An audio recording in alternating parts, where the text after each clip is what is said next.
લક્ષ્ય ન્યૂઝ, એક નજર, એક લક્ષ્ય. શંખેશ્વરમાં પતિ પત્નીના અણબનાવમાં ચકચારી ઘટના સામે આવી છે. વહુએ રસોઈમાં ઝેર નાખી દિયરની હત્યા કરી તેમજ સસરાની હાલત ગંભીર છે. શંખેશ્વરના ધનોરા ગામે રહેતા જયાબેન ગોસ્વામીએ કાંટો કાઢવા રચ્યો પૂરો ખેલ. છેલ્લા 11 વર્ષથી રીસામણે બેઠેલ જયાબેન ગોસ્વામીને સમાજ દ્વારા સમાધાન કરી 2 દિવસ પહેલા લાવ્યા હતા ઘરે.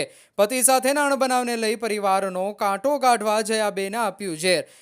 દિયર અને સસરાને જમવામાં આપ્યું ઝેર. ઝેર આપતા મહાદેવગીરીનું મોત તો સસરા ઈશ્વરગીરીની હાલત ગંભીર.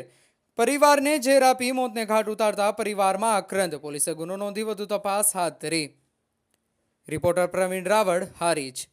કામે ભોલાગીરી ઈશ્વરગીરી નાઓએ શંખેશ્વર પોલીસ સ્ટેશનમાં ફરિયાદ આપેલી. જે ફરિયાદ અનુસાર તેમના ભાભી જયાબેન વાઇફ ઓફ અશોકગીરી ગોસ્વામી નાઓએ તેમના પરિવારના સભ્યોનો કાંટો કાઢી નાખવા સારું તેમણે બનાવેલી રસોઈમાં ઝેર ભેળવી દીધેલ અને તે તેમના ફરિયાદીના ભાઈ મહાદેવગીરી તેમજ એમના પિતા ઈશ્વરગીરીને ખવડાવેલ, જેમાં મહાદેવગીરી મરણ ગયેલ છે અને ઈશ્વરગીરી બેભાન હાલતમાં હતા અને તેઓને હાલ દવાખાનામાં દાખલ કરેલ છે. અને આ અંગે શંખેશ્વર પોલીસ સ્ટેશનમાં ગુનો દાખલ થયેલ છે અને હાલ એની તપાસ ચાલુ છે.